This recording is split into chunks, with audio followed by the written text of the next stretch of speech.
pocket hole jigs are pretty much a staple for any shop, and because of this, I've collected quite a few of these over the years. And if you're just starting out, there's one brand that seems to dominate the market, and that is Kreg. But she ain't the only jig out there, and that's exactly what we're diving into today.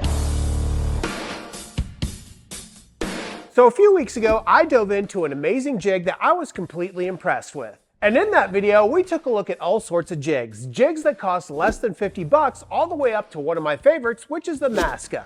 And if you haven't checked out that Masca, you really need to check it out, as it'll be the last pocket hole jig you ever buy, as it makes setting up your collar a breeze, as well as storing all of your accessories. But I knew this couldn't be the only amazing pocket hole jig out there, so I do what I always do, and I Google deep. I've always wondered whether or not Google is male or female. Pretty sure it's a female because it refuses to let you finish a sentence without making a suggestion.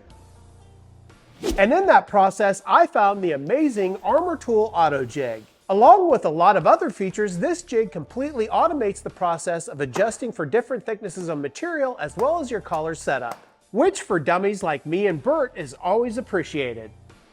Need something? But sometimes you run into a situation where you can't bring your workpiece to your jig and you need to bring your jig to your workpiece. And that's precisely why tool brands like Kreg make smaller jigs. But if you've had any experience with these jigs, you know they can be a little bit finicky and hard to set up. So when I learned Armor Tool has a version of this, I knew I had to check it out. This is the Armor Tool Mini Jig. Let's give it a look. So as I take it out of its packaging, one of the first things that I notice is it does have a nice handled case. And if we open up that case, you can see there's only two items. There's the jig itself along with the driver bit. But you'll also notice there's two open bins, which can be perfect for storing screws or even plugs. And that top bin is even large enough to hold an entire case of the Armor Tool branded screws. But let's get into the jig itself and take a look at its physical structure. One of the first things that you'll notice is the onboard storage for the drill bit. This storage not only holds the drill bit, but also the collar itself. And that drill bit holder has another feature that we'll take a look at in just a moment. Let's take a look at the top of the tool. The first thing that you'll notice is the onboard storage for the hex key, which can be used to tighten the collar onto the drill bit. And right below that hex key, you're going to find a nice little feature, which is a powerful, large round magnet to hold your clamp. And when I say powerful, I really do mean it, as you can actually hold the entire jig by the magnet itself. And this can be very helpful for aligning your clamp and making sure that the jig doesn't move on you when you clamp it to your workpiece. If we look in front of that magnet, you're going to find the adjustable edge guide. This guide is able to rotate a full 360 degrees, giving you two edge profiles. The first profile gives you a lip to rest up right against the edge of your workpiece to give you a little bit more support. But if you need just a little bit more flexibility, you can rotate that edge guide 180 degrees to place the jig wherever you want. If we take the jig and flip it around, you're going to find the two drill guides. And these drill guides are made of hardened steel and have a lifetime warranty. Since we're talking about the material this tool is made of, you may be worried that this tool is made out of plastic. But it's actually made from glass-filled nylon and has a stamped steel subframe. If we look on the underside of the tool, you'll see it's got a feature that prevents slippage, as the tool has a rubber backing to give you just a little bit more support. And all of this is great, but we haven't even touched upon its most amazing feature, and that is its ability to automate this entire process. To understand that, we need to look on the left-hand side of the tool, which is called the caliper. It's this caliper that's the heart and soul of the tool. To adjust the caliper, you simply depress the red and black button on the front of the tool. And the purpose of this caliper is to quickly and easily determine the width of the material you're drilling your pocket holes into. So there's no need for a tape measure or brain power here. Let's test it out on a piece of 3/4 inch material. First, I'll take a piece of scrap plywood and place it into the caliper. Once the caliper is set, we can remove the material and look at the scale below the caliper.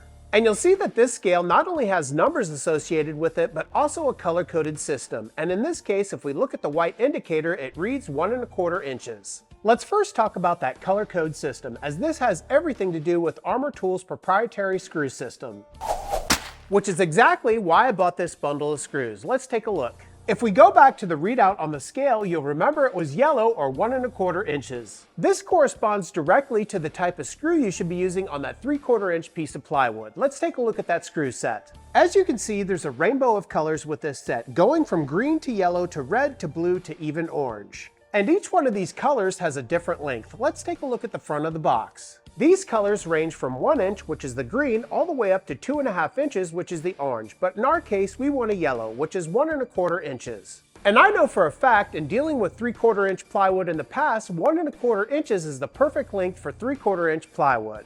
So whether you want to use the number from that readout or just the color, you can simply grab that screw and you're ready to go. And having both of those readouts is nice because you don't have to use Armor Tool screws. You can use any other brand. But by adjusting that caliper, that wasn't the only thing that was changing with this jig. Let's take a look at the opposite side. If you'll remember from before, you'll know that the drill bit and collar are stored on this side. But let's take a look at what happens to this side as we adjust the caliper. If we look closely, you'll see that the collar on that bit is adjusting up and down depending on where the caliper sits. And this is really pretty fantastic, as it's automatically adjusting the collar height depending on the thickness of material. All you need to do is to take your bit with the collar loosely attached and place it into the jig into the black notch. Then you can take your material, place it into that caliper, and the collar will automatically adjust. Then you can take your hex key from the onboard storage, lock your collar in place, and you're ready to go, giving you pocket holes quick and easy. And with the caliper's ability to open up as much as 1.5 inches, you can even tackle some of your thicker stock like 2x4s, making this quite a versatile tool. So what's the price difference between this jig and the similar version of the Kreg? Well, as of today, there's zero price difference, as both jigs are currently going for $39.99. And for all of the extra features that you get with the Armor Tool, I think this is a no-brainer. Well, I really appreciate you joining me today, and if you haven't already, do me a huge favor, hit that subscribe button, leave a like, leave a comment, and share this video, as it really helps this woodworking channel. Also, if you haven't checked out my website, go to FlynnDoggWoodwork.com. There you'll find all sorts of fun woodworking accessories like all the t-shirts that I wear in my videos. And finally, if you'd like to support the channel further so that I can continue to show you more amazing woodworking tools, check out my channel memberships. There you get early access to all my videos as well as one member video a week. Until next time, take care as always.